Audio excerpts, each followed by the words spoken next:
fans. Welcome to this week's show. My name is Kyle Smith, and I'm joined by two other handsome fellas. Dorian Foley's here. What's going on, man? How you doing? What's going on, everybody? I'm good. Can't complain. Up here at the workplace. Shh. Don't tell nobody, but I had to talk about some Minnesota Vikings football. So two handsome guys. You got Dorian and who? That's not true. That's not true.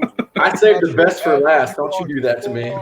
You are a beautiful man, Adam Carlson. You are a beautiful man. That's Adam Carlson there in the middle. He's the anchor of this show, so don't let him fool you. If you guys can believe it, this is episode number 362 of the Purple People podcast. This is 25.3, and I'm not going to give any context on that. I'll just let you figure that one out. We're going to talk about the Vikings visiting the Green Bay Packers in week 2 of the 2019 NFL season today and do a game review. So we got it in just about 24 hours after the game ended. So, yeah, I don't think we have anything as far as quick hits. I don't have the notes, so let me check those real fast unless Adam tells me there's no notes. I believe the only real thing that happened during the week was I believe they signed Nate Meador up to the main roster because of the cornerback depth issues. Yep, that's correct, because he played in the game, and I said, who is that? So that was the thing. Yeah, that was the real thing yesterday. Adam's talking about the obviously the injury to Mackenzie Alexander. His elbow is pretty messed up, but he's not on IR for the rest of the season. He'll be back eventually. Is it a fractured elbow, I believe? I thought it was a hyperextension or something like that. Something along those lines. I don't have it right in front of me here, but he will be back in a couple of weeks, maybe a month time frame. So he'll be back eventually. Mike Hughes is not quite ready to go, and that's all right. I was perfectly okay with not rushing him back. But yes, we did have some cornerback issues. We even had J-Ron Kerr stepping in a little bit at corner yesterday, which I'm surprisingly a big fan of. I wasn't as big and high on him as everyone else the last couple of years, but he's starting to get better. But we'll break all that down. Yeah, Holton Hill also not available because of suspension. So that cornerback depth, a lot of those talented young guys just kind of missing. Yeah, there's a lot of issues hitting us here early, but you can't really be too upset about it. If you are following week 2 in the NFL, two of the marquee players are going to be out for a long time. Steelers quarterback Ben Roethlisberger's out for the season, which is too bad for Pittsburgh. They're trying to bounce back after Brown and Bell had left. And then we found out last night former Viking quarterback Teddy Bridgewater was playing for the Saints yesterday, and he entered in the first quarter, I believe. Drew Brees messed his hand up pretty bad. He's in L.A. They played the Rams in L.A., stayed after to get specialist for his hand, so he's going to miss significant time as well. So we're not the only ones getting hit with the injury bug, just to make you guys feel better. But I'll get Dorian back in here in just a second. He's a little busy. But let's talk about this Packers-Vikings game. We lost to the Packers yesterday in Lambeau, 21-16. And if you thought the score, if you didn't watch the game and saw it, you're like, oh, that was a close game.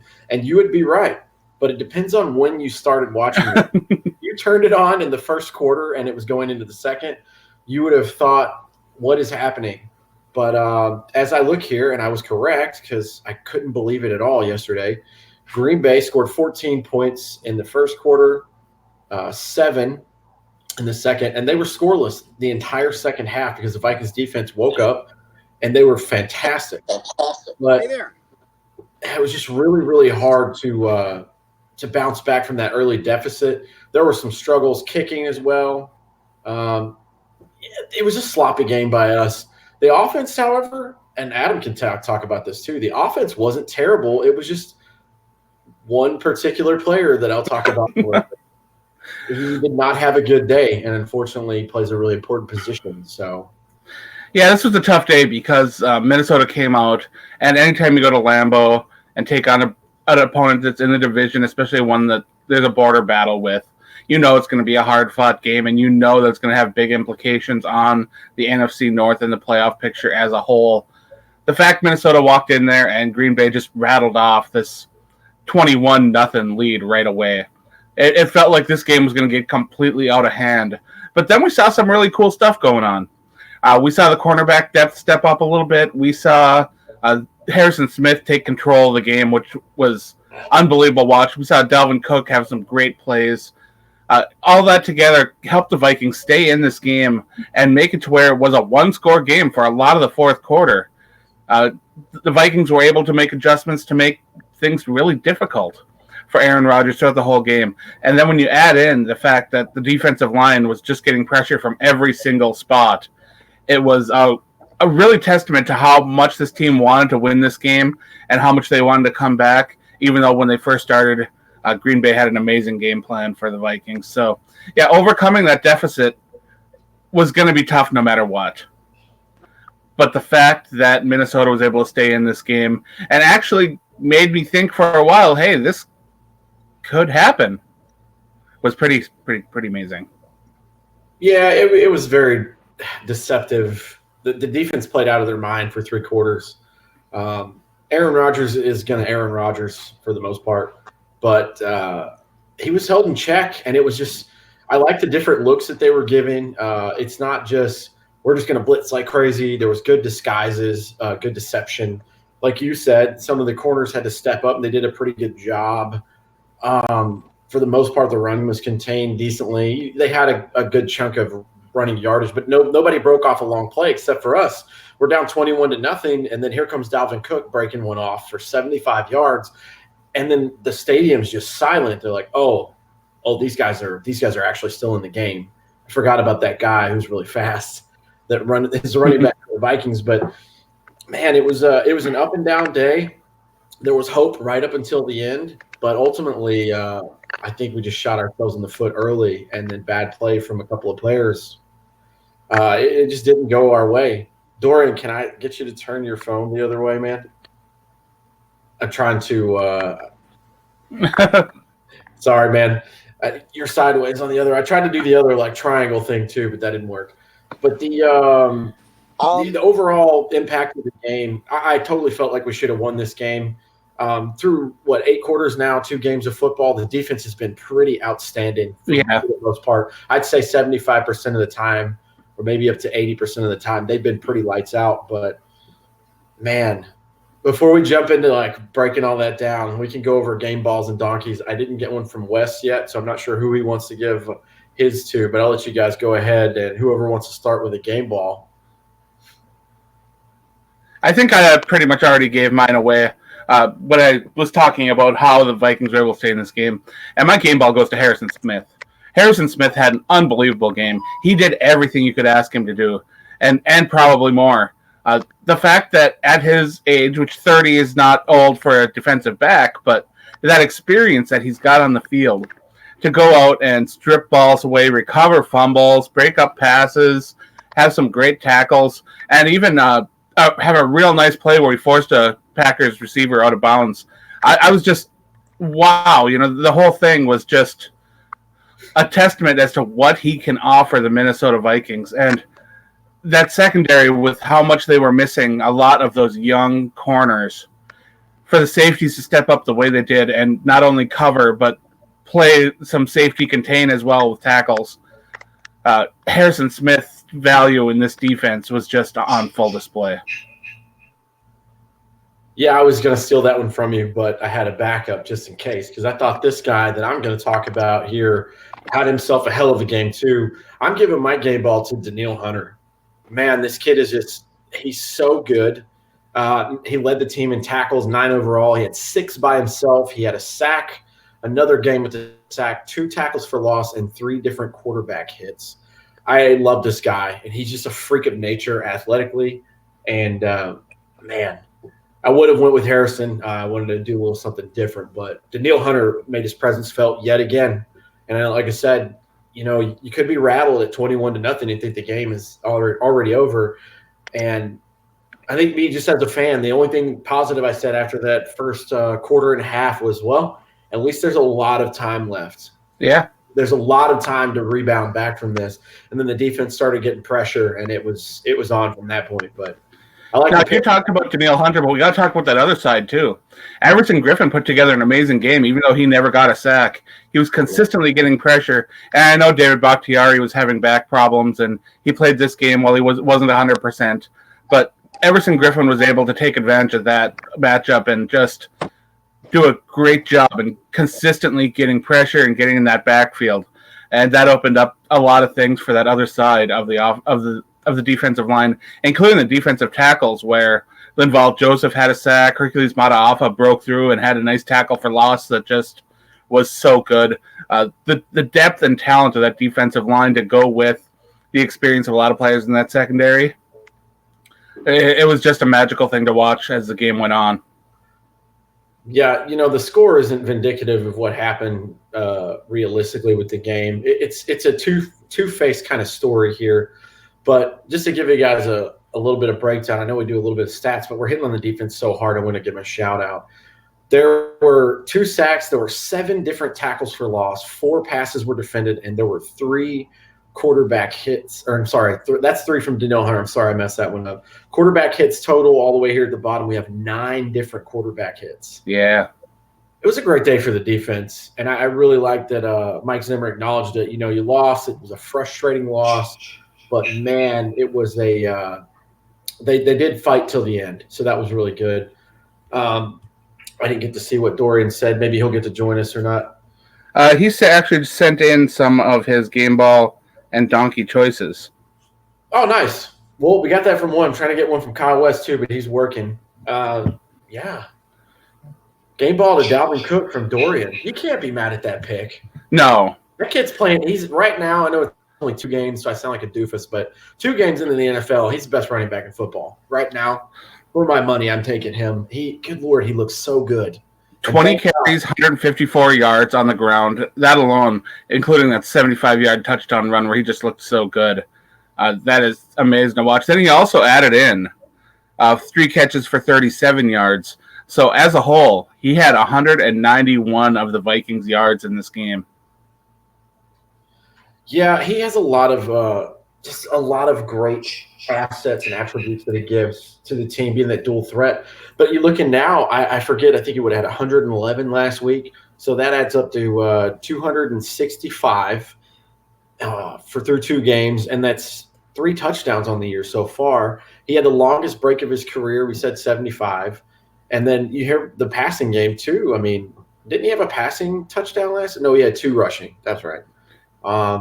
Yeah, the kid is just amazing. Let's hope and pray for his health for the whole season. And I told you guys, this new scheme of blocking, thanks to Gary Kubiak, man, I told you this could be super underrated. But it looks very, very well. It does a very, very good job of exposing what he does very, very good. So now this game, we have talked about the offensive line a little bit. And I know that's something that we don't really want to touch on too much because Garrett Bradbury is taking his NFL lumps. That's what's happening right now. Yep. He is adjusting to the NFL, and he's taking on these defensive tackles that are bigger and stronger than a lot of the ones that he ever played in college. It's almost like he was facing an all-star team every week when you go from college to the NFL, and that's just the way it goes. Pat Elflein missed this game, so they had to bring in a replacement. So the offensive line not at full strength, but yet they were able to make a lot of really good running holes, and I think they did a decent job protecting Kirk Cousins. They could have done a lot better. Of course, the Green Bay Packers pass rush is stronger than a lot of people realize, too. So as a whole, the offensive line did good in the run game, and they were okay in pass protection. And that's all you can ask for, honestly. We were awful in pretty much both last year. And now if you can get to good run blocking and decent pass blocking, this is going to transition well into what we're going to talk for the donkey here. But Thomas Buse, he's a regular on the show, and he interacts with all of us. What's up, man? He said he's not sure how he feels about LaFleur's offensive style. When they get back out and figure it out, it'd be rough. The play with the late guy in the backfield got a lot of calls. All right, I'm just going to say it as a whole. I don't like picking it because we had me and Dorian both pick Kirk Cousins for our donkey this week. Oh, it's reversal, yeah. The refs this weekend were awful. And there's nothing in way of, I think, for like a punishment or a checks and balances there to make sure that this crap doesn't keep happening. But they're just dropping the ball again. No pun intended. But he gave his game ball to Madison. Alexander Madison had a good game. I'm looking at the stats here. 4 carries, 25 yards. He didn't get the bulk of the carries, but He averaged 6.3, and he had one that he ripped off for 14. And Adam and I both talked about this. If you guys watch him, he fights for yards. Oh, yes. So it's my favorite part of his game. The dude's a monster, and he just happens to be in a bad spot because he's backing up Cook. He doesn't have that top gear speed. You're not going to see him break away the way that Dalvin Cook does. Right. But his power and balance make him so hard to bring down that when he even got contacted on that 14-yard run, he got hit kind of early. Yet he was able to stumble, maintain his balance, keep his shoulder down, and plow forward. And that's amazing. That's exactly what you want to see. And that's a little bit of what Latavius Murray offered, but I don't think Murray does it as well as Madison does. But before we go to our donkeys and talk about, all this, I wanted to give Dorian a shout out. He tried to join us, guys. He's got bad connection. He kind of took one for the team and said, hey, look, I don't want to bring the show down and be a distraction in there. So thanks, Dorian. He said, give an honorary game ball for Amir Abdullah for that punt return hit. Oh, man. What a great legal hit that was. Oh, man. It gives you that flashback of old school football. And there was nothing malicious about it. It wasn't helmet to helmet. It was a good, well-timed, solid hit on special teams. So that's a good point, Dorian. That's pretty funny. Now, I do want to take a minute. I know we talked about officiating, but I want to touch on that pass interference blocking penalty that got called on Dalvin Cook on the crossing route, because this call is one that will not get made consistently across the NFL. It's one that's a part of every team's playbook in the red zone, is that crossing route. And unless the player sets an obvious pick, I don't see how that can be a regularly called penalty, especially when it isn't called on the field and it's called after during a touchdown review, where I was under the impression that touchdown reviews were for possession purposes only, whether or not he was in or out of bounds or had control of the ball. Calling penalties retroactively is something that I think is just not good for this league. Yeah, and what we were talking about before, they talked about it this morning. I watched ESPN a little bit on the way to work, and the way the game is changing, right? This is a conversation that I'd love to have with all the people that watch the show, and obviously with you guys and stuff on the side, is let's take a look at the evolution of the game. They're trying to make it so the quarterbacks can stay around longer, because at the end they want ratings. They don't care who wins. They just want you to watch. That's the whole end goal. The way that the game is shifting now, the Saints got screwed last year. I don't know if they should have won and went to the Super Bowl, but you can't miss obvious calls like that. Now they're opening up Pandora's box to what might be clear and concise to you, Adam, might not be to me. And then it's a judgment call per one referee, and then it ultimately goes to the head referee to decide.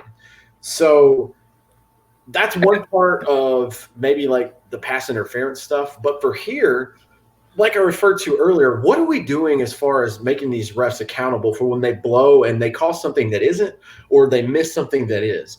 What is the system there? Because they need to be held in check. It's just piss poor officiating, man. And for the most part, the league is fine, but you can't have it in crucial moments because it all leads back to being close to, or if not, like yesterday, in the red zone. We saw another situation where the Saints got kind of screwed a little bit on another call. It was a fumble that was called not a fumble, and they didn't let the play resume, and they didn't let the evidence overturn the play on the field.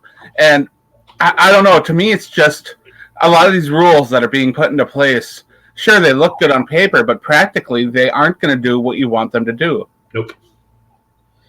If it causes more harm than good and it's more detrimental than it is positive, there needs to be a longer evaluation of rule change. Now, when you have one in a championship game like the Saints and the Rams did last year, yeah, it's going to get attention.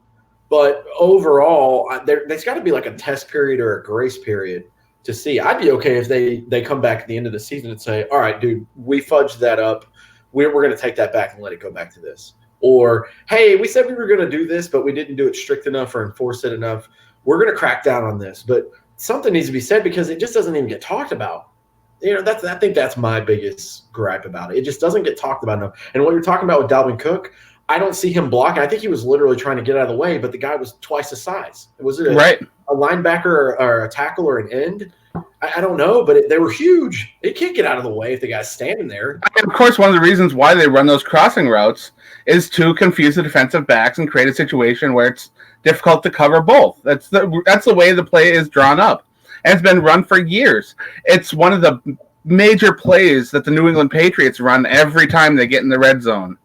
This is a play that's 100% common. It's a goal line play that we see happen all the time. And I'm not sure that this is something that the Vikings won't get some kind of letter from the NFL about saying, we're sorry. But as we've said before, those letters from the NFL, what are you going to do with them? Yeah, it's like a backhanded compliment. Hey, you were right. Too bad it's not going to be worth anything now, because we talk about momentum shifting games. What if that goes our way and not towards Green Bay? And this was all over social media. There's a lot of accounts out there that they exaggerate because of emotion. I did it yesterday. I was such a dick to Kirk Cousins yesterday. I'm still being a dick to him today. But, there's a lot of people that base it off of – I saw this one yesterday 2 or 3 times on Facebook, and it was like, a penalty on the Vikings for not being the Packers. I thought a lot of stuff was more closely called than usual against the Vikings yesterday, but if that's how it is and it's consistent the whole game, you can kind of get a feel for that early on. But man, it just seemed like we were just shooting ourselves in the foot, and it wasn't anything too egregious yesterday. I don't know how you feel about that, but Thomas Buse puts this question up, and I'll let Adam go first because I don't really recall this. If this is one we're talking about with Thielen. The one that immediately came to my mind was Stephon Diggs' OPI. Oh, okay. Where, he extended his arm, and I think that there wasn't enough there to go back and challenge that and have that called back. But, the penalties just got out of hand. But then again, I also think Mike Zimmer's kind of a little bit old school in a coach, where I don't think he's going to challenge a lot of penalties unless he gets something in his ear from upstairs that says absolutely challenge this play. That's what I want to hear. You know how they do like wired for sound? I think Dalvin Cook was wired last week. Not sure who would be wired for sound this week. But I want to hear it in the headset as long as it doesn't give away play calls or information. It's like, Mike's got his headset in, and all you hear is just Kubiak or somebody screaming, challenge, challenge, challenge. Like, that would be awesome to see. I don't know why they haven't done that yet. That would be really cool. I don't know if anybody else. It may for good TV. It might. Oh, man, here's that part of the show. We knew it was coming. You guys give away a co-donkey here, though, too. What's that? I'm going to give away a co-donkey. Oh, okay. Because there was a defender who had a really bad day. Oh, God. And Xavier Rhodes looked really bad. Yep. Really bad. The first quarter of the game, Aaron Rodgers picked on him so badly. Every throw that went his way seemed like it turned into a reception for a first down. Mm-hmm. And it got absolutely ugly. And he finished the day without a single pass breakup that, honestly, after seeing Xavier Rhodes play at such a high level, and he even did an okay job last week, he wasn't good. But he was okay. Is this the new Xavier Rhodes that we've got to get used to seeing? I hope not. If so, then they made the absolute wrong decision with Rhodes and Waynes, because Waynes is playing really good football. I'm glad you said that, man. I was just going to say, because on the opposite side, Trey Waynes is fighting for his job right now because it kind of depends on it to stay here. He's got to look at this as a contract year, man. He's out there, he's playing his butt off, and he's going to get paid wherever he goes. And I want him to stay in Minnesota, but I don't see how that's going to happen. I hope so, man, because if he leaves and Rhodes is on the decline, we're not in a good spot at all. I love Mackenzie Alexander. I love him too, but I want to have – it's just me being biased from seeing corners growing up. And, I like the guys like Captain Munnerlin and, Antoine Winfield, but I like a big-bodied corner. And I don't want to see these little 5'10", 5'11" guys on somebody like Julio Jones all the time, because these receivers are just getting bigger and bigger. It's annoying. But that's just my preference. Yeah, Holton Hill, if he can get his head together, he'll be a good corner. Mike Hughes, if he can get healthy and get back on the field, he's going to be good. but it all starts at the top. And Xavier Rhodes, as much as I've enjoyed him and praised him and thought that he was a shutdown corner, this season he's not looking that way. And it'll be interesting to see how he comes out against the Raiders next week. But right now, I'm not putting him anywhere near the top tier of corners in the NFL. No, I'm not either. And that's interesting you say that because he's had really good games against guys that are the best in the league. He's done a very good job against Julio Jones in his career, Odell Beckham, Antonio Brown. Oh, yeah.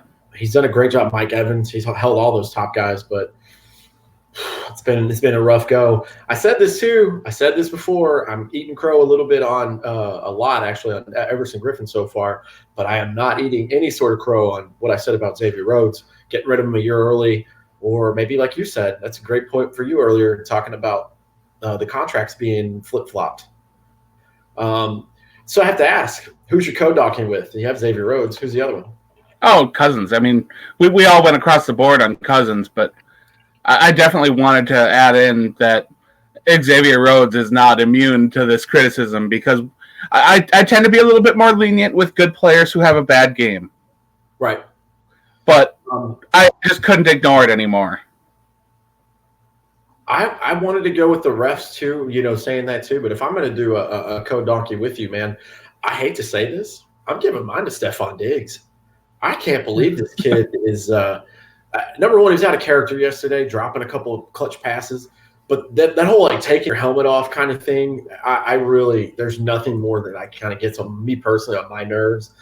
Don't draw a penalty. You know the rules. And I get it, man. You're heated. He's a very, very good, confident player. He's got swagger and all that stuff. But you can't, unless, and yes, I'll be a hypocrite here, unless you just won the game in the NFC divisional round and you toss your helmet off because you know we're going to win. Don't do that in a game where we have to come back from behind. If you do it on a game winner or something, I guess that's okay. But I didn't like that. It was – I didn't think that was very classy. And he's usually like – you don't have to worry about that with him. He plays spirited, but I didn't like that. I didn't like that at all. And the penalty was pretty selfish, like Mike Zimmer said. Well, Diggs got shook, and when he got those passes batted away, one of them got picked off. Then he got called for OPI. Then he finally gets that nice touchdown pass, and he celebrates, and he figures I'm off the field so I can take off my helmet. And, of course, they say, okay, you're not in the bench area, so they flag him for that, too. That had to be one of the most frustrating days in Stephon Diggs' career playing at Lambeau Field during that game. He had to feel like he could do nothing right, even though he caught a nice touchdown, which, if you look at that entire game, and you look at Cousins and you look at Diggs, and if they'd have misfired on that one touchdown, imagine how much Vikings social media and the rubes over at the other media organizations would be just all over Cousins and Stephon Diggs. Yeah, absolutely. And it's good that Thomas, I guess you're the only one that gets the notifications, man. Thank you for turning your notifications off. We should have today on Facebook, so that was my apologies. But I don't agree. I'm sorry, Thomas. I don't think he is the number one. I think Thielen is the number one. I don't care what the other people game plan for. And they put their best corner here. I've been saying this since 2 years ago.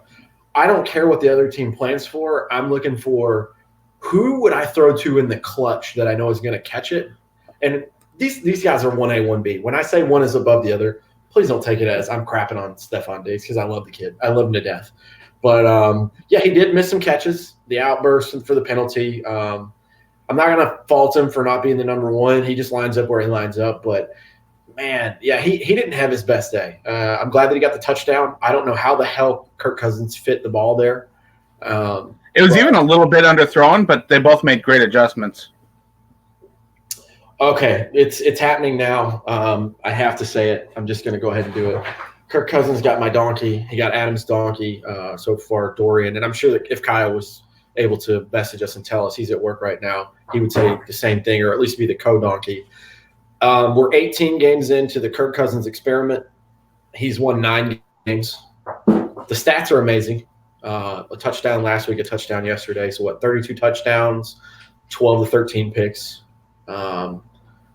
I am so mad at this guy, and I'm cooled off a lot since yesterday, but we have been bamboozled, and he is exactly what Adam told me he was, and I got really hyped. I hate when I'm right about stuff like that. I want him to come out and be like, prove me wrong. I love being proved wrong, especially when it's something that I'm being critical about. But the ball security, man, It's awful.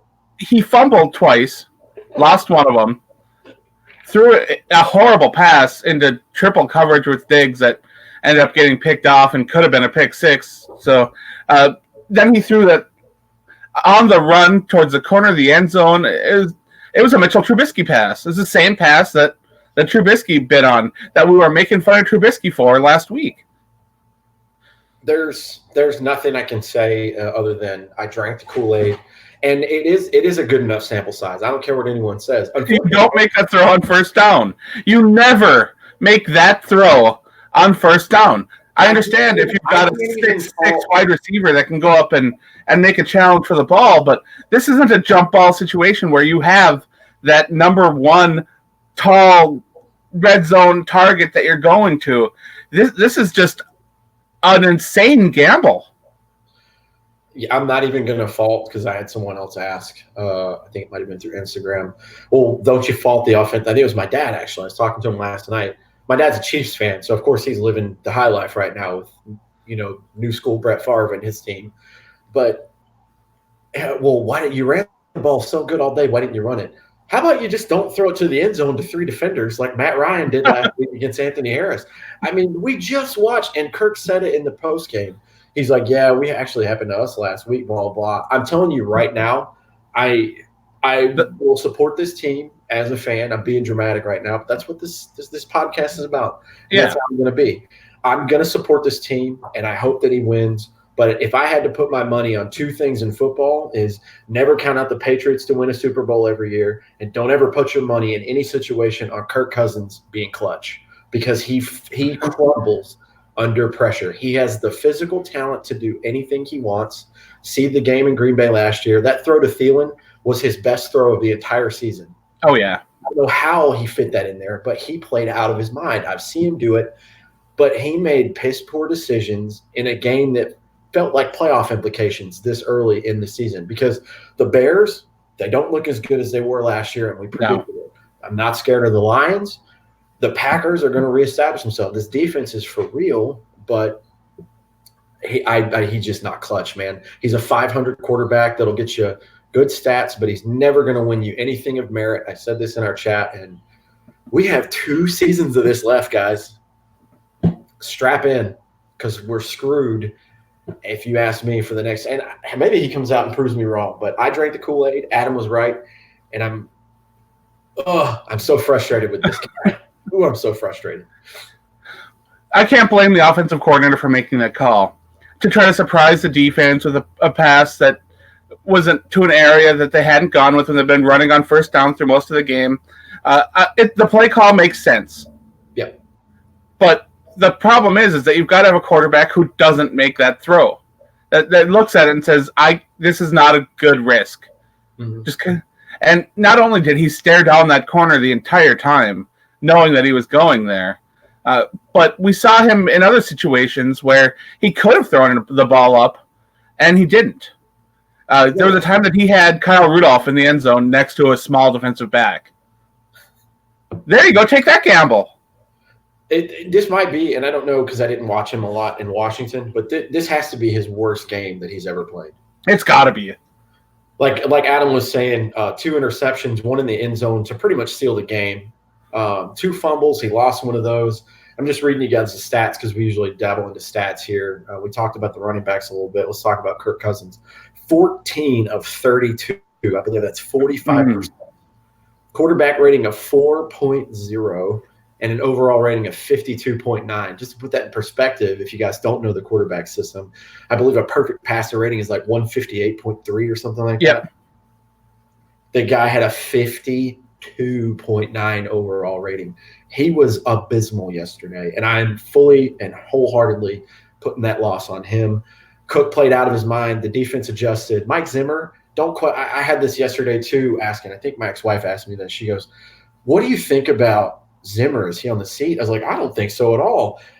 Zimmer's defense got a little predictable a little bit in parts last year. He's had great disguises. I mean, this is a new coach, a new system. I think he adjusted very, very well yesterday. Yesterday, I'm putting all the blame on the quarterback. I can't for the life of me understand why. And I'm getting really tired of the generic press conferences after, and I'm done with Kirk Cousins. But I'm getting tired of this, you just can't do that. I got to be better. How many times are you going to say that, dude? I was going to ask, that was my next question for you, is how much you believe that he's going to learn from this, because I think that he's a very instinctive quarterback. Yeah, I feel like he follows what he thinks is going to work, and I'm not sure how much of logical decisions just go through his mind when he goes through his reads, goes through his progressions. I don't think that in that split second he'll contemplate anything, because in the NFL you almost can't. So I think that fans wanted that gunslinger in Minnesota. Kirk Cousins, he has no problem slinging it. Now the problem is that he's got a solid defense around him. He's got some good weapons in the receiving game. He's got a run game around him. The offensive line, of course, is still working on getting it together, but they're doing their best. They're keeping some pockets. But now that the weight is on his shoulders, the Vikings went out. They spent money in free agency to fix up that offensive line. They spent their first 3 draft picks on the offense. They're doing everything they can to try to make this team an offensive threat. And it's just plain not working. I think the biggest thing for me here is confidence in him. He doesn't have the confidence in himself to make those throws. And it's the biggest frustration, because I know he can throw the ball 55 to 60 yards. Look at the Hail Mary pass last year. Now, he's not going to do the every play, but he has the arm strength to where, like yesterday, I don't know how many yards that Diggs play was, but, I mean, he's not afraid to take a deep shot down the field. He's done it, I think, at least once or every other game last year for – good Lord, at least 8 times last year. He made a deep, deep throw. And I would say, for my definition, it's 30 yards or more. I know he can make it. That Diggs throw was 45, and I think he could have got a lot more on that. It was good. But I don't see the confidence there. And then he doubts himself in those pressure situations, and he just folds. So I won't talk bad about Kirk all day. I'm not going to sit here and keep crapping on him, because he's gotten all that anyways. I hope that it turns around. But I'm with you, man. He's in, year 7 or 8? This whole diving forward and holding on to the ball way out here, that's who he is. That's 100% who he is, and I'm not sure that's going to change. So I don't know. Rod is talking in the chat. He goes that the PI call in the first game. Oh, yeah, we covered that. We did not like that very much. Rod, if you just joined us, man, I was talking about that earlier, saying that there's a couple of memes out there saying if you weren't a Packer fan, you're just going to get a flag thrown, or you're not a Packer player. They were calling the game pretty close yesterday is what we were talking about. It's bad when the announcers in the game kind of make a little bit of a jab at the officiating. And I don't know if announcers get talked to for stuff like that, because they kind of got to be impartial. But when it's that obvious, you kind of got to. Going down the list here, so Kirk Cousins threw the ball 22 more times than he did last week, 14 of 32. He did have the Diggs touchdown. He had 2 interceptions and 1 sack for 7 yards. All right, so hold on a second. Kirk Cousins threw the ball 22 more times and had, 6 more receptions? So he completed – yep, you're right. He completed 8 of 10 last week. So he only threw 10 times. He only missed 2 of his completions. He completed 6 more than he did last week. And then if I'm counting that off, 22 times the ball was not in the right area. That's terrible, guys. It's awful quarterback. And you got to think, he was right. He was number 2 last year in completion percentage behind Drew Brees at 70-something. He's at 48 for that game. So that's going to be hard to bounce back from. Ouch. Rushing, Dalvin Cook was incredible yesterday. 20 carries, 154, 7.7 average, 1 touchdown, and he ripped one for 75. Alexander Madison, 4 for 25, averaged 6.3. This is nuts. Yeah. 14 was his long. Kirk Cousins rushed twice for 17 yards. That looks good on paper, but he fumbled one of those. Amir Abdullah, 1 for 2. Had a great special teams hit, though. I'm gonna highlight that. It was great. For the receivers, I mean, he got the ball around to a lot of people. Adam Thielen was 5 for 8, 75 yards. Chad Beebe was 1 for 61. That was an incredible play. Beebe making an adjustment, and you see in that acceleration that we had mentioned a couple weeks ago on the show. 1 for 7 to Diggs. Yeah. He got the 1 touchdown, but yeah, 1 for 7 for Diggs, and a couple of those were definitely on him. I don't know what happened there. Dalvin Cook, 3 for 3, 37 yards. Kyle Rudolph, 3 out of 5 for 9. CJ Ham did not get the ball, even though he had 3 chances to catch it. Irv Smith Jr., 1 for 2, -1. Hopefully he'll get a bigger role. You know he's going to target 3 faithfuls and then the running back first. I feel bad for Irv Smith because he's like super athletic, but he's going to go to Thielen and Diggs first. Yeah. Cook will be his third option, then Rudy as a blanket. And then if Irv Smith is just not covered, you might see him there. But well, let's take a second, though, because I want to talk about that Chad Beebe play. Because that was a veteran move right there by Chad Beebe. Mm-hmm. He did a nice crossing route right in front, a drag across. And when he realized that the defenders were leading him and Kirk Cousins was under pressure, Beebe stopped and reversed his route and became wide open, dropped it off to Beebe, and then Beebe was able to show off the speed and ability. And he gained 61 yards on that play and set up a position where the Vikings would have been able to take a lead. That play alone showed that Chad Beebe is a much more experienced and much more football smart player than a lot of the other Vikings players depth-wise on the depth chart have been in the past. As much as the Vikings invested in Laquan Treadwell, that's not a play that Treadwell would have made. Not at all.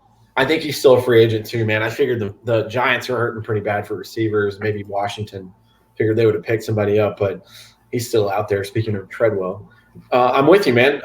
And I know his family, his girlfriend or wife is going to be at that game too. They had to go nuts when he ripped that play off. Oh, so absolutely. Super happy for Chad Beebe. Rod, I've had your question up here for about a minute or two. We did cover this. I don't want to cover it too much again, but I don't think we question. I don't question the call. I question the execution. I question Kirk Cousins on just get the ball out of the end zone, especially you're on the 8-yard line. Like we were just talking about earlier, I've seen him throw the ball 55 yards. You can get it to the stands from the 8-yard line. So he was just under pressure all day yesterday and not making the right decision on any of those. Thomas Buse, Treadwell, and I'm leaving that comment up for 3 seconds and taking it down. That's right. Treadwell is a person. He is an actual human somewhere. This is the craziest part here. So there was 2 fumble recoveries on the defense, but there were 3 lost. Chad Beebe fumbled twice, lost none. Kirk Cousins, for Kirk Cousins, fumbled twice, lost once. Stephon Diggs fumbled once, lost once. Those were the negatives there. Chad Beebe losing, but not fumbling, but not losing them. Not terrible. They'll just have to clean up the I think one of those was on a kick return or punt return. But Harrison Smith coming up with a fumble recovery. Hercules Mataafa. Man, this kid was having a game too. The fact that they're plugging Hercules in these situational spots where they need a pass rusher and they are trying to get in that backfield, and he is showing exceptional ability to do that. And I know that a lot of people, when they see him on the defensive line, he looks so small. That just seeing him next to all the other giants, him next to Linval is crazy. It's crazy to look at. But then you see Hercules take this low center of gravity, use his power to push up, and then his agility to kind of like spin or twist himself in a way that these big offensive linemen are just left wondering what's going on. I'm going to have to look and see what this technique looks like because this is just a completely side random conversation, but I'll plug this guy because he's international and I think he's really cool taking American football in. But there's a rugby player online. His name's Jacob McDonald, and he reacts to American football because he's a rugby player. And I want to say he's in Australia because he sounds like now that I'm hearing the accent in my head. But anyways, he reviews all the players on the top 100 list, 100 different videos. And, of course, I went immediately to the Vikings one. He loves Harrison Smith. He loves Adam Thielen. But he was talking about Keenan Allen, and I never noticed this. But the little shimmies that he does with his feet. And I watched the guy just geek out over this stuff. And then I realized, oh, my God, look at the separation he gets. Because Keenan Allen's – he's a badass. We all know that. Absolutely. Good Lord, man. I didn't understand the little bitty things that separate for the speed and the breakaway there. So I'm going to have to watch this on Hercules because I'm very interested in this. And when you say somebody who's small standing next to Linval, you know who I go back to when I think of undersized D linemen. Of course. I'm like, man, if I could see somebody that even halfway resembles that, I'm all for it. But yeah, watch how he gains leverage, and then he changes the point of attack when he has it. It's amazing to watch. And as much as NFL has moved towards these big, powerful offensive linemen, if there could be more defensive tackles like Hercules Mataoff in the NFL, teams might have to start adjusting to the guys that they're bringing in because these 6'5", 6'4" pass protectors are going to struggle against these smaller, lower center of gravity, just powerhouses. If they can clone more Hercules Mataoffas out there, I guess that is. I'm happy for this kid because, you hear such good things when he came out last year and then he got injured. I'm very happy that he's finding his place, so hopefully this continues. Well, we had talked before, too, about him needing to bulk up a little bit and needing to work on his technique and adjust to the NFL level. And it's a shame that he wasn't able to do that on the practice squad last year. But it appears as though he definitely took time when he was away from the team to work on everything because he is coming out with a nice big bang. And, yeah, other teams that watch the game, they'll see that he had a tackle for a loss and a fumble recovery, and they'll be like, oh, okay. But they won't understand the journey that he's taking to get here and the effort that's being put in to do what he's doing and the potential that it's showing for his future. Yeah, and you always think everybody has their motivation. These first-round guys, they slipped a couple places and they have a chip on their shoulder. Mm-hmm. Think about the guy who went late and he's like, this is bullshit, man. I could have been an early second-round pick, and here I'm getting picked in the third or the fourth. So I'm happy. I'm happy with this kid. I'm super rooting for him. I'm glad that you said that, man. It's something I need to pay attention to. I love undrafted guys that just go out and prove everybody wrong. It feels so good to watch. Absolutely. Some defensive stats here. Daniil Hunter led the way. As I mentioned earlier, he got my game ball. Eric Kendricks was second. 8 total, 6 by himself, a pass defended. We have Anthony Barr and Harrison Smith. Harrison Smith had a hell of a game. Oh, yeah. Anthony Harris was in there again, too. He didn't have any flashy plays, but he had 6 tackles and 5 by himself. Going down to interceptions, we did not intercept Aaron Rodgers.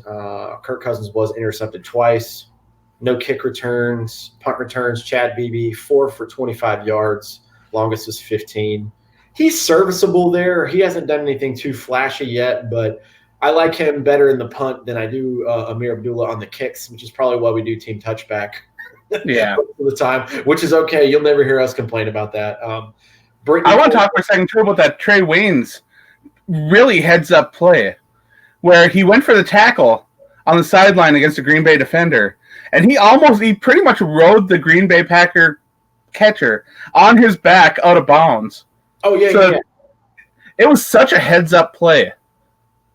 Yeah, I think it deserves some individual recognition. But where the receiver was, or I don't know if it was receiver. Yeah, he was trying to hit him out of the field of play. He was trying to, but I'm not sure if he intended for the landing to be the way it was and for everything to work out the way it did because it was great. That happened, but it was crazy because where the ball was caught is definitely in bounds. Oh yeah, the way he just kept forward through with the play and the tackle. Yeah, you're right. That was incredible. If you guys didn't see that, it's a little stuff there, and I'm so glad they did a review and did it in slow motion because it's badass. Yeah, then Eric Kendricks. Eric Kendricks made a bad play at the beginning. He did not get turned around to look at the football when he was in coverage. Mm-hmm. But Kendricks watched the receiver, watched where the receiver was putting his hands, yep, and he just slapped where that ball was going to be, and it worked out beautifully. It was beautiful. So, yeah, on defense, there were a lot of really cool things to take away from this game. A lot of things that the guys did really well that give you hope for this defense going forward. But, whew, so good. Special teams will round out the stats here as we close out the game review. Britton Colquitt had 6 punts, 264 yards, 44 average, one inside the 20, which was beautiful, and 52 is his longest. I am loving this acquisition of this punter. We don't have to worry about that, thank God. Dan Bailey, 1 for 2 in field goals and 1 of 2 of extra points. Now, the extra point was blocked. It was also pushed back on that Diggs penalty, too. Yeah, it was awful. I don't know. It was super far away, but 1 or 2 on the field goals, man. You got to think we lost by 5, right? And the field goal was, what, a 40-some yarder, 47 or something like that? He was hitting – the commentator said early on he was hitting stuff from 55 in warm-ups. So, yeah, the field goal wasn't an automatic field goal. It was going to be a challenge. The extra point was pushed back. Colquitt is a good holder. Bailey's a good kicker. I'm not going to read too much into that kicking situation. Yeah, it's better than what we were going with and wasted a 5th-round pick on. So I'll take my chances with Dan Bailey having an off game. South Star says, what's really sad is the window is closing fast on this team. I don't disagree with you, man. No, that's why the Vikings went all in to get the best available quarterback they could.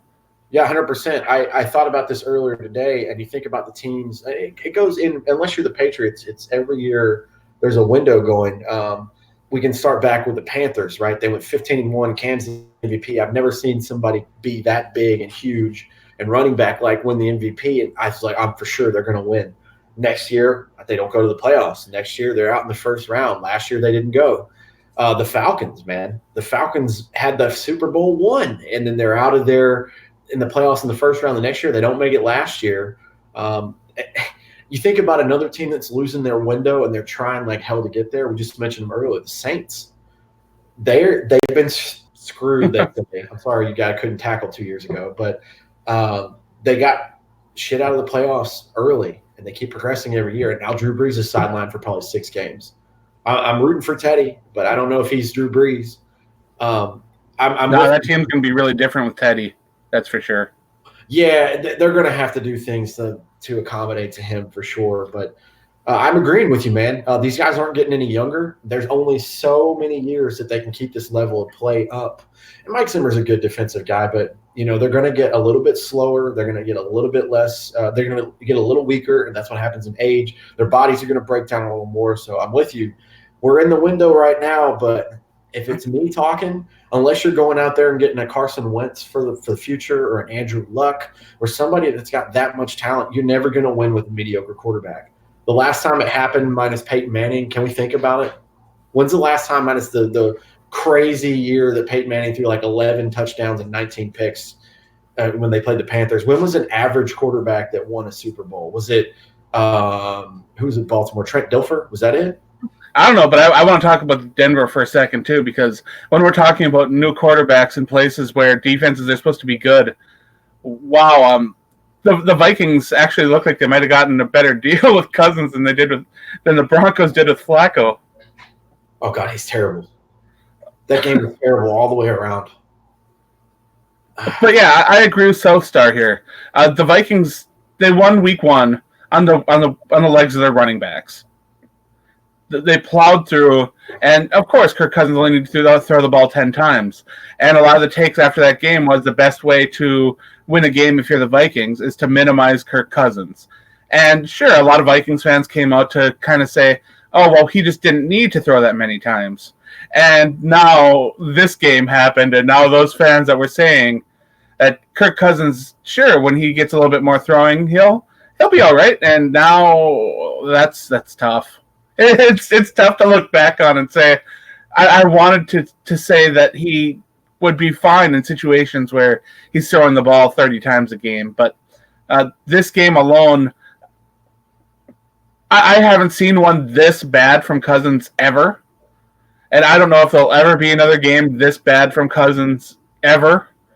So I'm hoping that this is the worst that we ever see. Me too. I can tell you straight up right now, and I'll go back into this. Do your research on this episode here, and the title of the episode is 25.3. Do your digging. You'll understand why. South Star, you put this up 7 minutes ago. Can't defend 8 anymore. I don't know if you joined late, but I went on a little rant. So if you could watch earlier in the episode, when we give out our game balls and donkeys, man, I'm 100% with you. There's no defending the guy. I said that Adam was right. Adam called this before he came here. He was very skeptical about the signing. Sure, it's a good name, but what are we doing in way of improvement? Because this guy's never won anything. He's never won anything that matters. It's just a lot of stat padding and, there's a lot of garbage time stuff. Look at his stats. They're really good. Yeah, but every year he's there, they go 7-9. So I got to admit, though, the options at the time weren't good. When the things were going around, you were in the keep Bridgewater, keep Case Keenum, or go out and get Kirk Cousins. And those were really your three options. Yeah. And right now, none of them look like they are a right choice. But I felt that going after Keenum would have been the lowest price tag with the lowest risk of the three. But, of course, Kirk Cousins had a higher ceiling because he's never really had the talent around him in Washington that he's gotten in Minnesota. So, of course, there was always hope that he'd come here and he'd play up to the players around him. So far, that hasn't really been the case. And you'd like to see him make that jump, but it just hasn't happened yet. Yeah, I don't think it will, which is really, really, really disappointing because if it was his last year, maybe you could get a miracle when he gets on a hot streak. But we have a whole other season after this one. He's got great weapons around him for this year.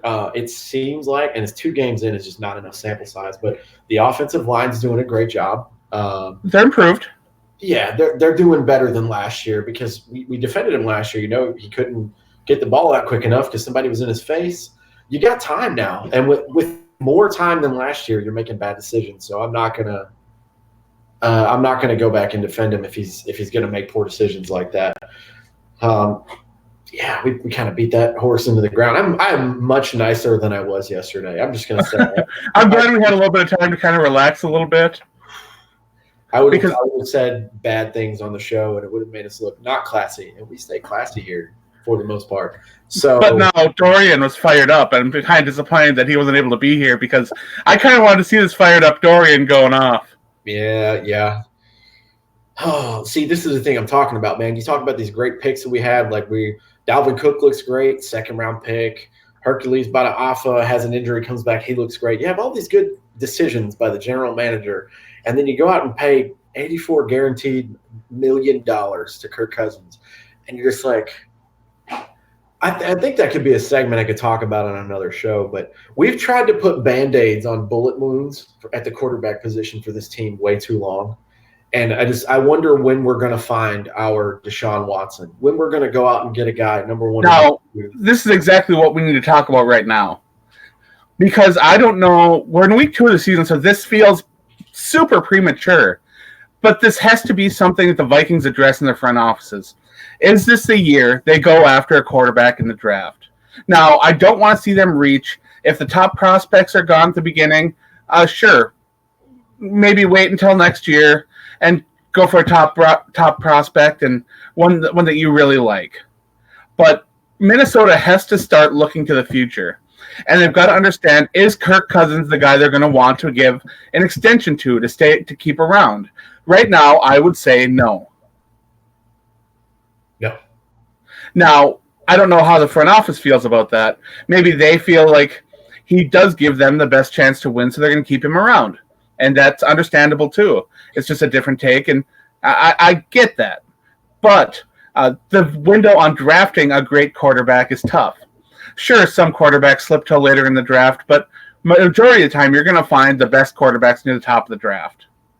Now, if Minnesota ends up with a pick in the middle of the draft or hopefully towards the end of portion of the draft, you never know, they're going to have to move up or make some jockeying for a position if they want to grab a quarterback. Now, the Vikings team, as I feel, has enough players under a long-term contract where they'd be able to make some changes, make some trades, move up in the draft to get their quarterback if they wanted one.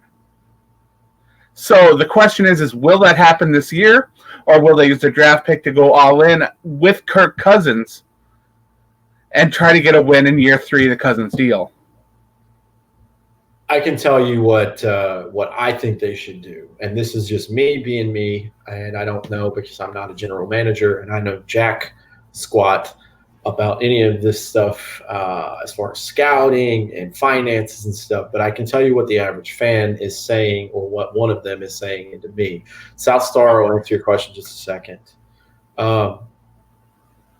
This year, you are going to have Tua and you're going to have Jalen Hurts are going to be your top 2 quarterback prospects. Jalen Hurts looks like a man possessed. He had a lot of fuel in his fire because of the Tua and Alabama situation, but he did the classy move. He said, I would like to go play somewhere else where I can start. You're clearly going to go with this guy. That's fine. I'll go somewhere else and show my talents. Quarterback whisperer over in Oklahoma, Baker, Kyler, and now Jalen Hurts. He's going to get a top look. He's going to go in the first round. He's got to. The year after that, because I just found out these rules, talking with my brother on a long drive this week, it's not about how many years you do in college. It's how many years after you graduate you're eligible to be drafted per the NCAA and NFL rules. It's 3 years.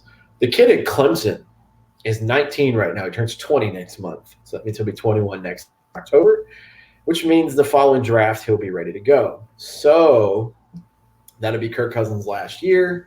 I like the kid from Clemson, and everybody and their mother would love to have him. He's the next Andrew Luck, Peyton Manning type. He's very, very, very good. The Vikings are going to have to give up the house in that scenario, though. What's the price, honestly, though? And I'm asking you, and I'm asking people in the chat, what is the price for getting a guy that is going to play top 10 to top 5 level? If you had a chance to get Russell Wilson, now he was a steal because he was in the 3rd round, but if you had a chance to go get Russell Wilson or Andrew Luck or Carson Wentz, what would you give up? Because I would give up just about anything, because these big, huge quarterbacks, I know Russell's not that big, but these guys that have that, I'm going to go out and win this game no matter what. I will find a way. Yeah, there aren't a lot of guys that would be on my non-trade list to get a franchise quarterback. It's crazy. And even last night, I'm going to curse, guys. I know I've been really good trying not to do that because you guys asked me about it a couple episodes ago, so I'm trying. But I've tried my best, and here it comes, to shit all over Carson Wentz as much as I can because he's so good and it irritates me. I watched him in that Falcons game last night. I want a quarterback just like that. The kid's going down from behind getting sacked, and right before his knee hits, he's throwing a pass to get a first down. He scrambles, and he's like 6'4", 6'5", and he's getting out of all this pressure coming in on him, and somehow he finds a way to turn into water, and he's teleporting 4 yards to the right and going down and extending plays. Every time he goes out, he wants to find a way to get a first down, and I'm just sitting there like, it must be so nice for Eagles fans or Seattle fans or, I don't know, insert whoever the top 5 to 7 quarterbacks are to have that. So I'm with you, man. We got to look at – they have to be talking about this because they're already getting questions. Did you see the Zimmer press conference? I did. He's already getting questions about, is Kirk the guy? And, of course, he had to default, which made me so sad for Mike Zimmer because he wants to be honest. But he had to go to the default answer of, this is our guy. We need to coach him better. Do you? There's only so much coaching you can do to not throw a pick in the end zone to 3 people. You know what I mean? But I'm with you, man. This has got to be something that they've got to be talking about already. So here's a good topic right here. South Star says if Cousins had any shame on his face, he could free up $8 to $12 million on his contract, so the Vikings can come get some of these free agents to put around Cousins so he can appear to be better than he is. I'm going to tell you straight up, on paper, that sounds great. But if I came up to you and said, give me some of your money back because you're not performing well at work after you've already getting paid, you're not giving that money back, man. And you don't want a situation like what's happening in New Orleans with Drew Brees. Yep. I don't know if you guys are familiar with the contract situation with Drew Brees, but New Orleans is doing stupid stuff to get him money and not have it go on the current year's salary. They're going to end up paying Drew Brees for 4 or 5 years after he retires. That's crazy to me. With the way he's got his contract settled up. And there's nothing they can do about it. They just keep pushing that money down the line. And yes, you're going to see some quarterbacks that are very unselfish, willing to convert smaller amounts of their contract to guaranteed money. The problem is that there's no incentive for Kirk Cousins to do that. I mean, sure, if any part of his contract wasn't guaranteed. They could offer him a smaller amount as a guarantee and then add bonuses, and that might encourage him to make some sort of change to his contract. But the way it stands, there's really no incentive for Kirk to do that. And as you said, if it is some sort of shame kind of thing, and yeah, there's got to be some part of Kirk Cousins inside him that says, I didn't play like the quarterback I can be, or that they want me to be. He's got to feel some part of that in him. But I don't think it's strong enough for him to throw money back at the Vikings. Yeah, he's not going to give up millions of dollars. And the other part of that is, too, what Adam was saying is a very good point, always has good points, is, yeah, he's going to feel bad, but his rebuttal to this is, okay, who else do you have on the roster? Who else is a free agent that's going to come play better than me consistently? And the answer is nobody. No, there's nobody out there. You can see people clamoring, bring back Kyle Sloter, not going to happen. You can see people saying, well, just go sign Sam Bradford. He's going to do the same thing. But the problem is that you still have Cousins under this guaranteed money contract. Yep. And that's why this contract was revolutionary when it was signed at the time, a fully guaranteed contract. Because it limits what the team can do from so many standpoints. And the fact that Minnesota guaranteed this contract for the entire 3 years was one of the major things that I criticized when this deal came out. Because it not only closes the door as far as options, you are stuck with him for 3 years. You are going to pay him that money. It almost feels like a hostage situation. Yeah, it does. Now that we're into the bulk of it, and it has been very much a disappointment. Yeah, it does feel like a hostage situation. I mentioned it earlier about, man, not only this season. If it was just this season, we could hope for a miracle. He's here next year, guys. Yeah. And like we got another year this coming. I've said this before on the show, and I don't like sticking up for this guy. Most of the time, I'll find a reason to talk bad and poo-poo about him. But Colin Cowherd makes a great point about taking a player's, when they've been in as long as Kirk has, 7-8 years or more, take their best season and their worst season and throw it out. What does the average of it say? What does the average of Kirk Cousins' career tell you? He's a mediocre quarterback. Somehow, some way, RG3 got hurt. He got in and played just well enough to give them hope. They didn't want to commit to him because they knew that he was average, so they franchise tagged him, which only made his price tag rise more. It's kind of like the Sam Bradford thing in a way.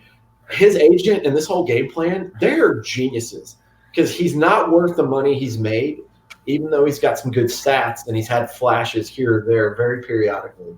But I'm never going to fault a player for saying, I got a company to pay me $84 million because I put my body on the line and I risk CTE and, getting paralyzed and all that crap that happens when you play football. I'm never going to be mad at a player for that. But it'd be a lot less painful if he was on 31 other teams than us and stuck with them. You know what I mean? I thought you were going to put him in that Andy Dalton, good enough to be a quarterback, not good enough to be a star quarterback, so you can't cut him situation. But he is better than Andy Dalton. He's not far away at the way he's going. But there's the Dalton line. If your quarterback's better, you're okay and you got a chance. If not, you should probably be trying to tank like Miami. But yeah, he's not far above him. Not with the way he's playing, man. Yeah, we talked about how Miami was just going to be an absolute trash can this year. So their point differentials in the 90s. The 90s. Oh, it's so bad. Oh man. Yeah, that is ugly. Just give me a second. I want to give a quick update on the fantasy league, but I'm pulling it up right now. Oh God, I don't want to talk about that. I know my buddy Clint has not been lucky in that, and he already has 2 strikes, so it's not good there. But I'm pulling it up right now. So far, I have picked against the Dolphins in both of my games, so I'm 2-0, which is pretty nice. That's really good. Now I know a strategy. But yeah, we've got some pretty big strikes here. We got the Carolina Panthers, who, 4 or 5 people got strikes from this game. Right here. You're one of them? I thought for sure they were so close to beating the Rams at home. I'm like, oh, it's the Bucks. It's fine. They were not fine. Then we got strikes handed out for the Titans and the Chargers as well. I believe everybody that picked the team. Oh, we still got the Browns tonight, right? Yep, the Browns and the Jets play tonight. Okay, we've got one pick for the Browns and a no pick available. Come on, Dilly Dilly. Get your pick in. That and my expert pick set and Purple Pride. You guys didn't pick. You might be able to still slide in and pick the Browns if you're listening. I don't know if that's how it works, but hopefully you can. Still, make picks. Otherwise, you can't win. I'm going to do something cool that we can plug now instead of just saying it. I can bring it up here and add the comments so you guys can go follow. So this is our YouTube channel, but we also have the same handle over there on Facebook. We do a lot of interaction there. We do have a Twitter. I won't plug it because we don't do a lot on there, but it's at Purple People Pod. Just take off the cast at the end. And this is a really cool site that I want to tell you guys about because Adam writes for them. And you should check out his work. This is how Adam makes a living. So if you click on any article written by Mr. Adam Carlson here and you go down to the bottom and you comment, his numbers go up. Whenever Adam's not here on the show, I, without zero shame, go straight to the Viking Age and I steal as much content as I can so we can talk about it here. Yeah, today I gave away my MVPs from the game, the offensive and defensive MVPs, named some alternates for the award that I gave out. So the MVPs are up there. I also do the best and worst. They usually come out an hour or two after the game, usually halftime of the second game if it's a doubleheader and the Vikings are in the first game. And I really enjoy doing those best and worst as well as the MVP articles because breaking down what I'm seeing is a lot of fun. And I enjoy not only giving my opinion, but getting feedback from others who may or may not agree with the way that I'm seeing things break down. And I know that when I first started on the Viking Age, I was so afraid that people were going to disagree with me, call names, all that kind of stuff. But over the years, I've gotten some thick skin, and even if people come at me with name calling and telling me that my takes are stupid, you know what? They might be stupid takes, but they're my takes. Yeah. That's what the internet comment section is, man. You know what that is. Comment section is the worst place on earth. Yeah, check those sites out, guys. Give us some support, and I think I'm going to start shamelessly doing what I hear a lot of people do. I think I'm going to do this. If you can go on and leave us a review on iTunes and give us something there, we'll give you a shout out on the show, and you can ask us a question about the Vikings or about whatever you want to with us. But go ahead and go on iTunes, listen to the Purple People podcast, or on the Facebook page. I'm sorry, the YouTube channel. If you hit the subscribe button there, and you can let us know that you did that, we can give you a shout out. You can ask us a question, whatever you want to do. Just reach out to us and let us know. I'll check the iTunes account, Purple People Podcast, and this is where you'll hear us too. You won't get the visual, but when we get done with this show, we upload it. I think we're at a 4.6 on iTunes, which for me, that's pretty damn cool. I'll take that. I've had way worse. That's okay. That's even a decent Uber rating, so it's pretty good, man. Next week, we're going to come back. Hopefully, we'll have a little bit more positivity to talk about. I know that earlier this year, we kind of joked about the game between the Vikings and the Raiders, but the Raiders are looking okay. Yeah, so I don't know how to take all this. They'll be competitive. It won't be an easy win, but I think that the Vikings will be fine. They're going to be pissed about this game. They should have won Sunday. I don't know about – I'm sure everybody in the chat and you feel the same way. We should have won this game. But I'll just say that, yeah, they're going to be mad. And we're going to be at home. Thank God we're at home because the week after is going to be rough. I think week 4 is at the Bears, right? I'm not sure, to be honest. I don't have the schedule in front of me. I'll look it up real quick, and I'll let you do whatever you need. Because I got to admit, I do the New England Patriots thing where I'm on to next week, and I don't look too far ahead, and I don't look too far behind. You can live in the present, you look at the future a little bit, and then that's it. Week 4, Sunday, September 29th at 4:25, so this will be a later game. Chicago Bears hosting the Minnesota Vikings in Chicago at Soldier Field. That should be the Fox game of the week, if you think right. So we should get booked on this one. We're going to do so bad in that game. I don't mind Buck, but I don't like getting Troy Aikman. No. It's not that. I'm okay with fucking Troy, man. I don't like any sort of primetime highlighted games. But yeah, this should be a fun game to watch. That rookie running back for the Raiders is looking really good. Oh yeah. I've been criticizing a lot of the moves that the Raiders made. I still think they made the wrong call in keeping their quarterback and giving him an extension and letting Mack walk. That's still a mistake in my book. But still, this is not going to be the easy joke of a game that I was making it earlier in the year. So Minnesota's going to need to come out and play. The Dolphins, guys. This isn't going to be a game where we come in and put up 50 points and they don't score. I can see them keeping it. Very competitive. And this is a rematch for Daniel Carlson to come in, the former Vikings kicker from last year. So he's on fire. I'm sure he'll make every field goal and extra point with ease. So that'll be fun. I don't know if he's missed since he left. To be honest, if he has, it hasn't been many. Yeah, we messed that one up. I did read that Ryan Longwell offered to come in and help Daniel Carlson, and the Vikings, I believe, turned that down. What? Why? Yeah, this was a report that was out there. Okay, I have questions on that. I'm still mad because I had a Facebook memory pop up from, I think, today I shared it. Pat McAfee was breaking down a couple years ago when Sam Bradford had that great game against the Saints to start the season off. Diggs I got to be there for that one in person. That was a great game. It was so good. Diggs catches a touchdown, has a toe tap, and then he punts the ball, and Pat McAfee's like breaking down his form. But I still want to know, guys, this is such a random thought because I'm babbling now. Yeah, we're going into hour 20 now, so maybe we should call her good soon. Yeah. What happened there? I never got a report on why Sam Bradford disappeared, and I never heard anything. We just heard week 2 at the Steelers is Case Keenum.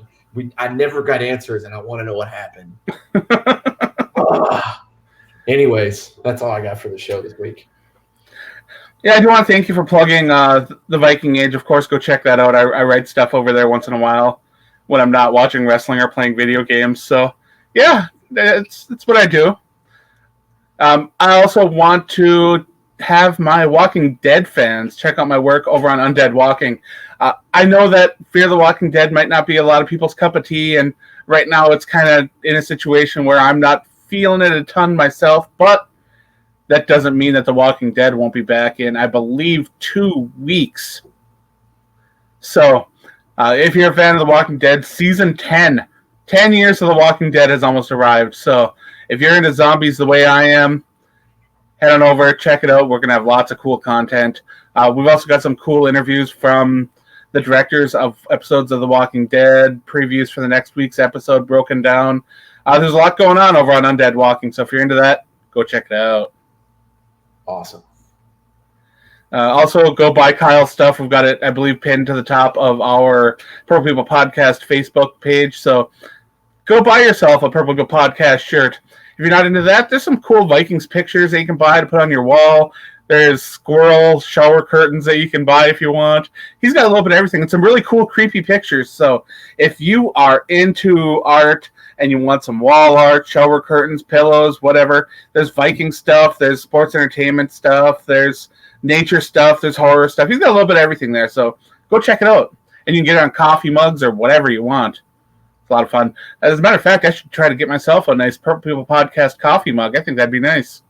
That would be really cool, man, because I love supporting, anything that anybody on the show does, but it's really cool now that we've kind of got the merch thing going on, and we don't try to shove it down people's throats, but it's pretty cool because it's just one of our guys. And he does really good work.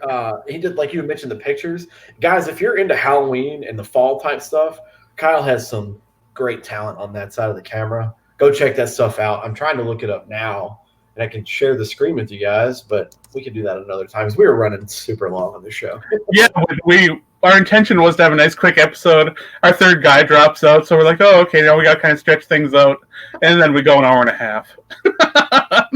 It usually happens that way. It always happens this way, actually. Cousin's out there looking like a zombie. Yeah. All right, so what I want to see in week 3, I want to see Kirk Cousins come out, and I want him to play, if not a good game of football, at least a solid game of football in week 3. That's what I want. Just something to kind of quiet people down a little bit. Yeah, get in there and make your first 4 passes, easy completions, maybe throw a long pass, and then everybody will... How do you go 0-3 to CJ Ham? How? It's not like CJ Ham's out there running routes and getting matched up against Jairi Alexander and Kenny King, which those 2 young Packers cornerbacks are really good. Yeah, I hate that Green Bay finally did good, and we decided, man, you know what they have in the draft? Defensive players. Yeah, Green Bay figured that out. But that's all I have for this week. Do you have anything else you want to throw in there? I'm just typing one last little banner to put up here. This is the name of Kyle's stuff. Like I said, you can get a Purple People Podcast shirt, hoodie, whatever. Go check it out. It's at the very top of our Facebook page. Go check that out, and you can buy some stuff. We pinned it at the top, so you can go check out our little merch for the show. I can't believe we have some of that stuff. That's it. All right. Well, on that note, I do want to thank everyone for joining us in the chat. It's really cool to have you guys here. Interact with us on Facebook. I know we've got some Facebook posts that we haven't really responded to yet. We need a little bit of time to calm down from that game. And I think it was Thomas Buge that posted one up there, too, that we haven't really gotten to. So he's a regular, and it's nice to have our regulars around as well as some new faces. So our Twitter account, I don't think we've checked it in a long time, so might not be the best way to get a hold of us. And Instagram, I don't even know if we do that anymore. So it exists, but I don't know if we use it. I haven't logged into that in a minute. So that's where we're at. Of course, you can check us out. iTunes, YouTube, PodOMatic, Stitcher, Google Podcasts. So many different places that we put this podcast up. Of course, if you want to see the full archive of our shows, YouTube is the place to go. We've got everything all lined up there. So YouTube, of course, is our main hub where you can watch all 362 episodes that we've done. You can marathon them. I'm not sure how long that would take, but you probably should never do that. On that note, I do want to thank once again everybody who has taken time to support the Purple People Podcast, and hopefully we'll have you back next week when we discuss Week 3 against the Raiders. And stay classy, Minnesota.